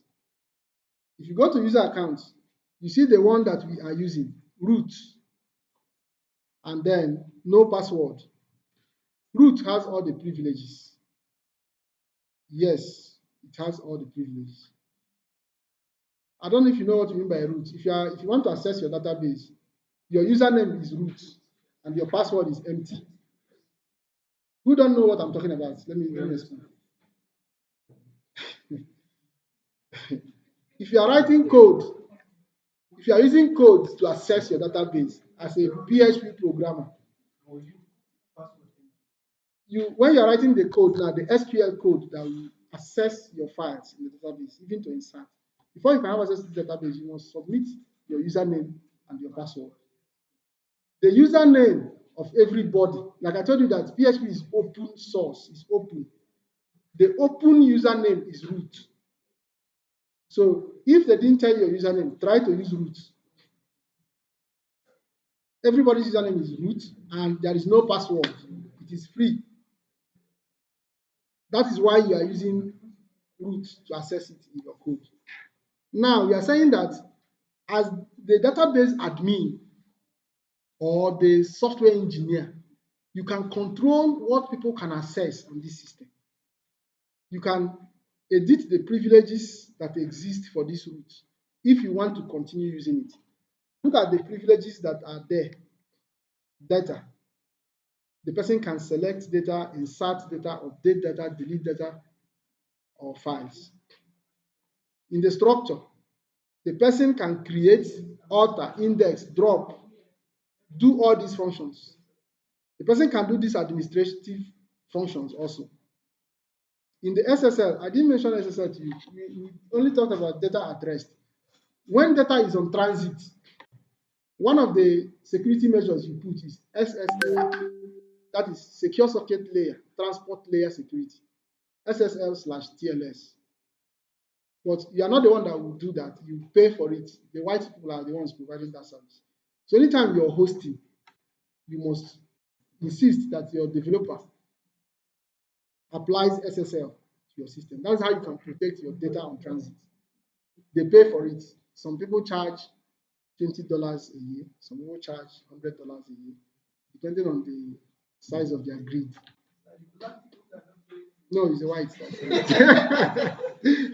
Except that black person has been working with the white. Yes, ma'am.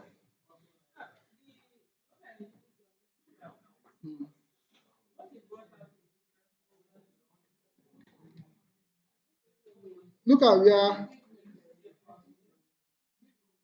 where it should take you to. Are you here? Did it take you here?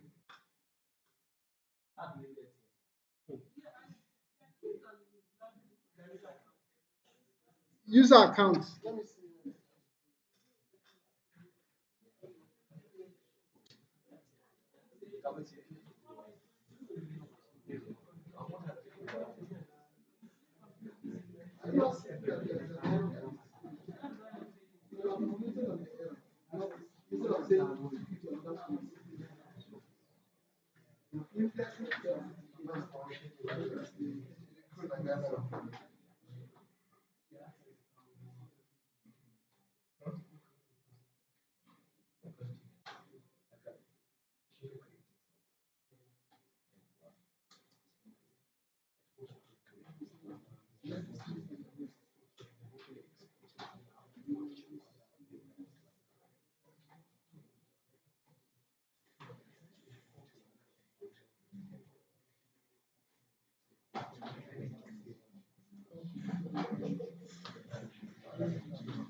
Okay, so let's create a user.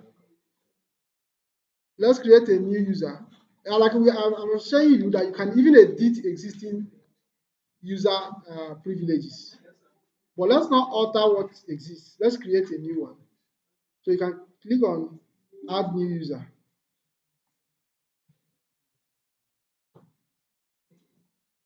Then you put the username of that person. Maybe Joe. Can you use any name you like? Host name, any host.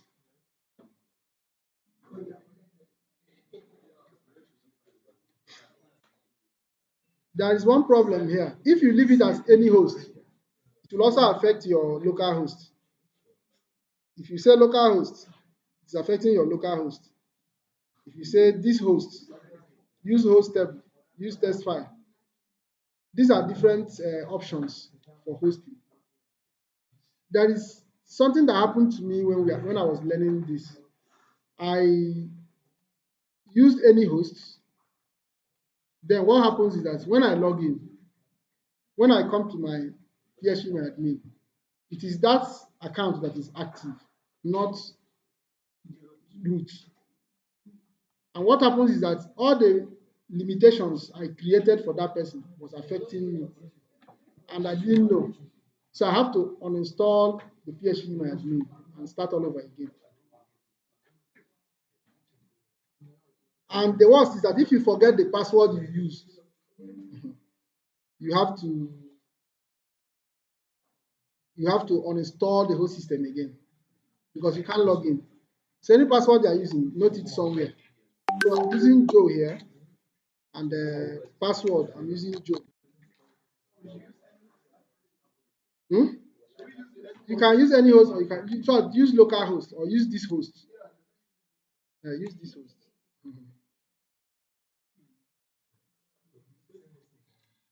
So when you say this host, you give the host that you're talking about, maybe google.com,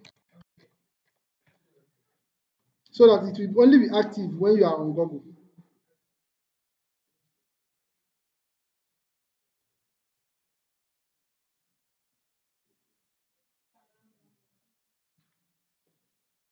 Google is not a browser. Google is a host. So type the password you use. Now there's something about strong passwords. I don't know if you have seen that before. The strong password should have capital letter, small letter. So, but the danger in using strong password is that you can forget it. But if you're a database administrator, you must use strong password. So what you do is that after creating it, you save it on a file. You copy it and save it in a file. Encrypted. So that another person doesn't use it. If you click on generate, a strong password will look like this. So that you now copy this generated one, paste it here, and paste it on that file so that you can remember it. But because it's difficult to remember, just write what you can remember. Now. I'm using Joe, so that I will quickly know what I used. No. Thank you. No. It doesn't affect your Google. This is just a host for a particular host. Yes. Yes, clear it.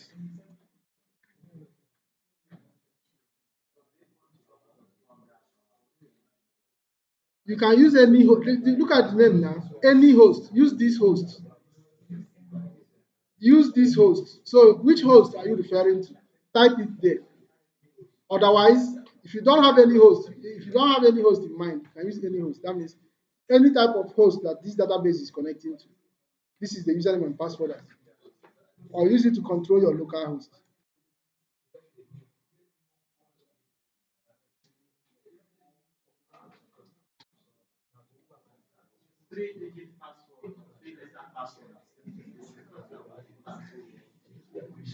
Nobody will tell you the number of password you use. It's not constant. So use any one you like. This google.com I wrote here, you can write any server, any host that you like. Use anything you like, honestly, but make sure you remember what you use. That's where the problem lies.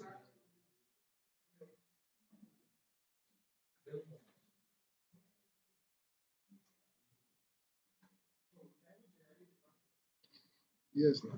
So, but can you remember that generated one? That's the issue with it because it's complex.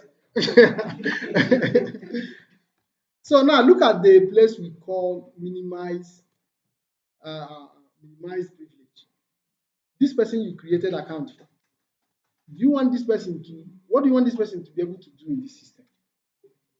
Maybe you want him to be able to submit data only. So anytime you log into this database, he can only submit. He can't read, he can't change. So in that case, you come to data and say insert. That's the only thing the person can do. If the person is a read-only person, you don't want the person to do anything, you just give him a select privilege and that's all. If you want the person to be able to update what is in the system, you give him update information. That means the person can change what is there. Now, at the structure level, all the users don't need to have structure access. So, but developers should have structure access somehow. Then, an admin. The structure access here include creating. So this person can create a new table. This person can alter the table. Altering the table means the person can insert more columns or delete the column you have. He can rename the table or even drop it, that is delete it, or encrypt it, or seize it. That's why now, ordinarily, once you create a username, all these things are assigned to the person. That's the danger of using PHPMyAdmin. That's why we're looking at the security part of it, so that you can restrict access. So anything you mark good here applies to the person. Anyone you did not mark good does not apply to the person. That is the summary of what here is. So when you are done, you click on.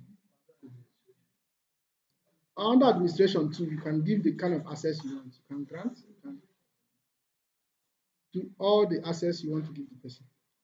At the end, you click on go to create the account for the person. Shut down. Okay, let me get there again. Shut down. Yeah, you can shut down a database, but if you don't understand what each thing is, if you hover your mouse around it, it will show question mark. That question mark have what we call tooltip. The tooltip will tell you what that one is. So you can see it says shutting down the server. That means the person can come here while you are using the system. The person can come here and say off. And you know, when they off it, the server cannot connect with the world again. So that's what shutdown is.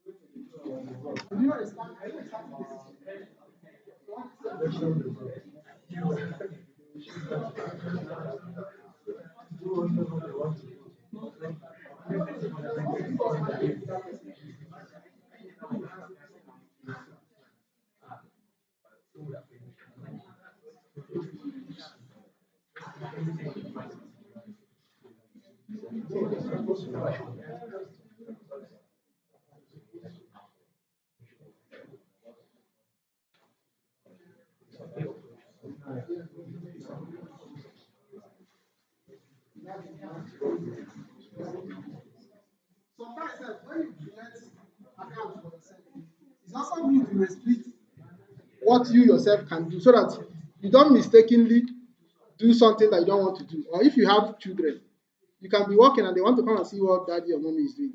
Maybe you want to go and drink water, you want to go and read. Before you come back, they have deleted the database. But if you limit your own access too, that's why that minimization is important. And if they want to delete it, you say they don't have the access. So, yes.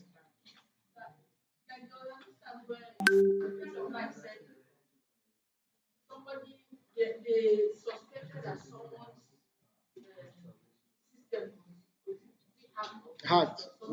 Yes. in their office. Mm. So the IT guy went to shut down. Is that what it means? Yes, they can shut down their server, yes.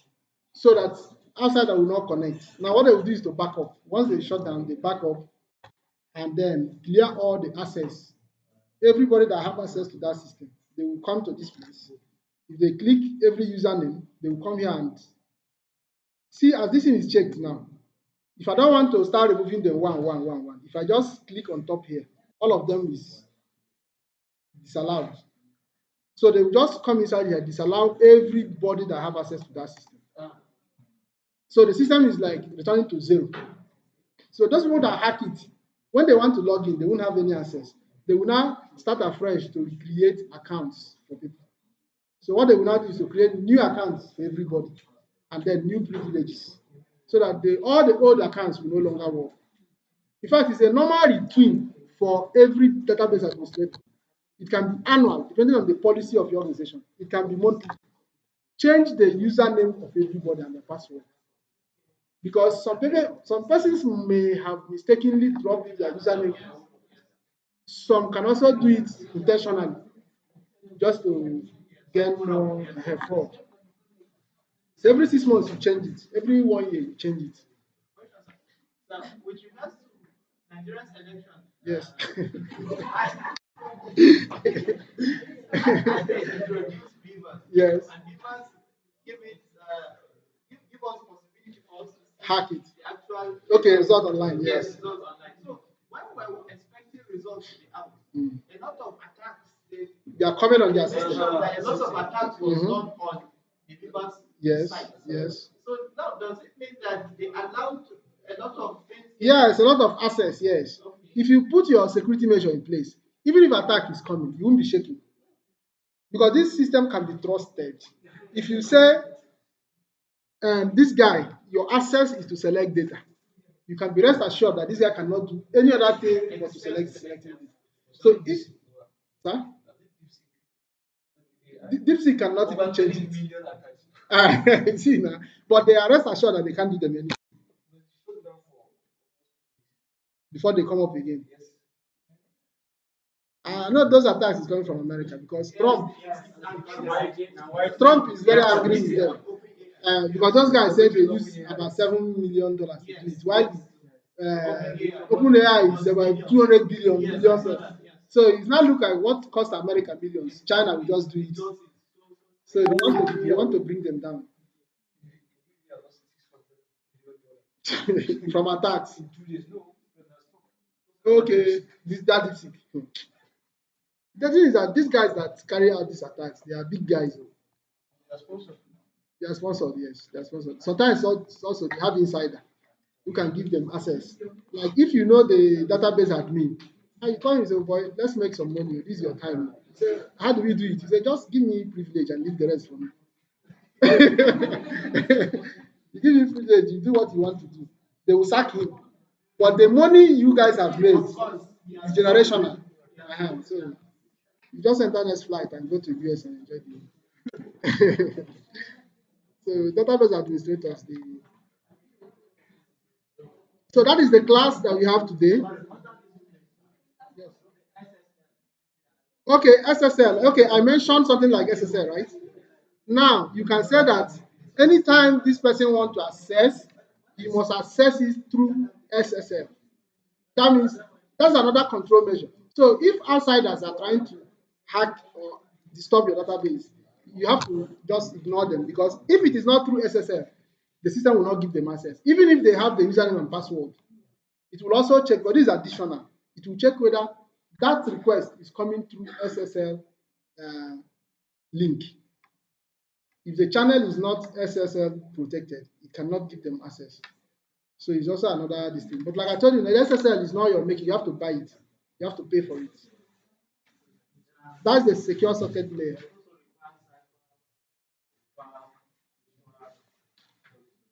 That cipher and issuer and the subject, they are encryption codes. Let me see the one that requires it. If you are using specified, that means this one is customized for your organization. So you put the encryption key. Remember that SSL is encryption. It's encryption for data on transit. So if you are using SSL already, you don't need to put the value. The system knows what is SSL. But if one is designed for you specifically, you now put the cipher. If you don't want to use the word encryption, you can say cipher. Then if you don't want to say decrypt, you say decipher. So you put this where you put the code, the issuer, and then the subject, whatever they mean. So that's that. So that's the class we have for today. Today we have learned that there's something called encryption. It's your job to encrypt your data as the software engineer or the database administrator. It is your job. Because if the database fails, you're the first person they will come to ask for it. So you have to encrypt.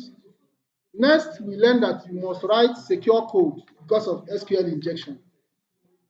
Because there are two major types of users, human beings and codes. You know that codes are users too. I can write a code that will shut down your system, which is what a human being can do. So that my code now has become a user. I can write a code that will even create accounts for me in your server. So that code has become an admin. So what we are saying is that if you learn how to write secure codes, you are protecting your system from a user that is not a human being. In that way, you know you're writing secure code against SQL injection. You can do that. Can you mention some of the ways you mentioned that you can do the injection protection? Write parameterized queries. We call it parameterized queries. That is, yes, using bind params. Then you also minimize user access. Yeah, like what we just did now. That's writing prepared statements, using stored procedures. We learn stored procedures next week. Sanitizing the input from the user interface, and then using this privilege principle. Then again, we learn how to copy data, how to do export and import. What are the uses of export and import? What's that? What's it used for? Why should we do that? Or at what situation do we do that? For backup, and then also to give access to a programmer or another developer somewhere so that they can use it. So that's the class. If you have questions, yes.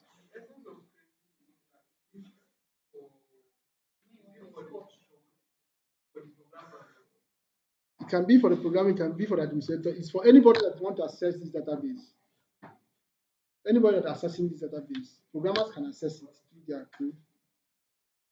The database administrator can access it by creating tables, creating databases. So anybody that want to access it, you are controlling the access.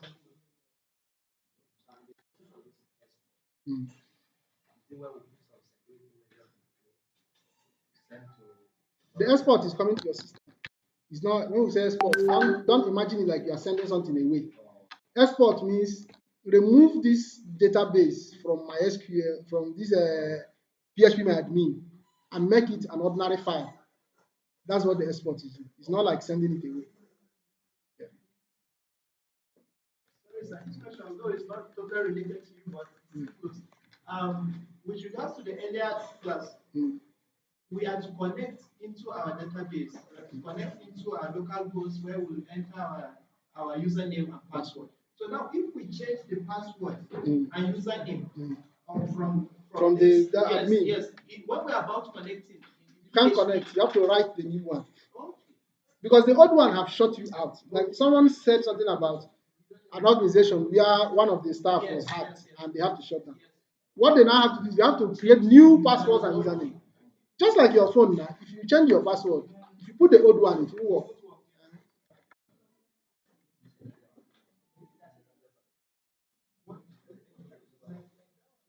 So I've uploaded these things on the learning management system so you can access them. Yes. I even ignored it because, like I told you, the experience I had when I created this thing for the first time, I shut myself out. So even to create again now, I just feel scared creating, but this is my system. That's why when I saw the error self, I was happy to ignore it. The selected user was not found in the privilege table. Login information.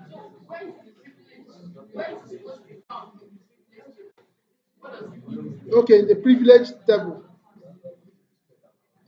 Let me open one and show you.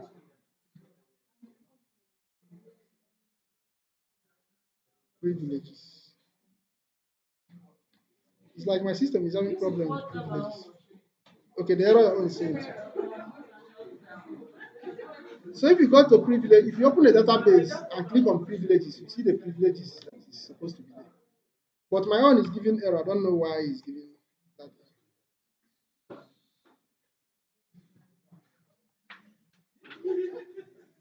I'm scared of creating user because the one I did before shut me out. I didn't know what I did. It just shut me off. So I feel concerned.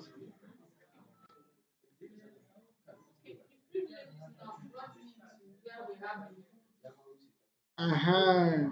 That's the privileges. So the root have all the privileges. The root can delete, encrypt, do every. In fact, click on the privileges of that root so that you see what I mean. You can see that everything is checked for the root.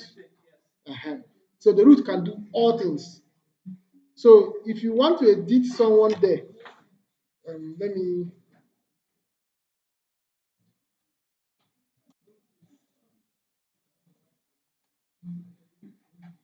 This is root now. If you click on edit privileges, you see that the root is doing everything. If you want to limit what root can do, you uncheck some of these things. So root is now restricted. So the privilege table now is this place that's, let me go back to it. Is this place. These are the people that have privilege to use the system. Localhost. Then this 127.0.1 is also localhost and the root. So this Joe that I just created now. This Joe that I created now. So what Joe can do is only select and update. It doesn't have any other thing to do with the system.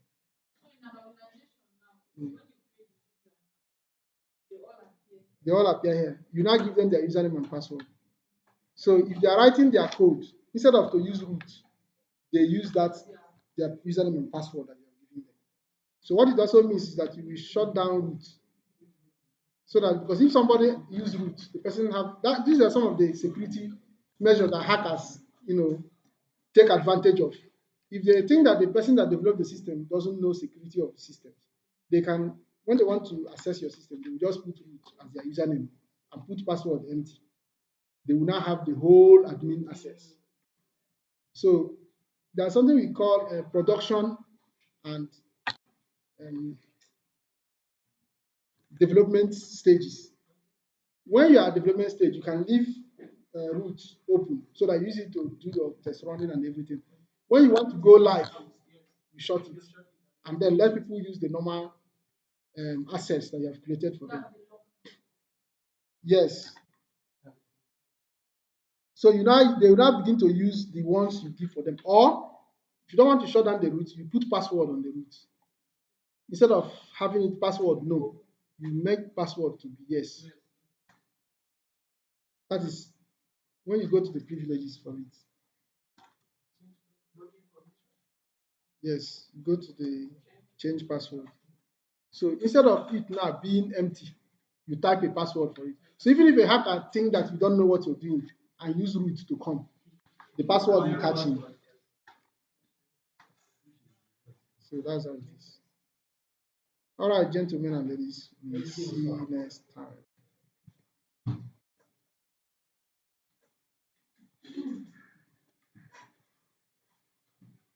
I don't know if people online. No, I'm not seeing it. Let me ask them not whether there's a question from them.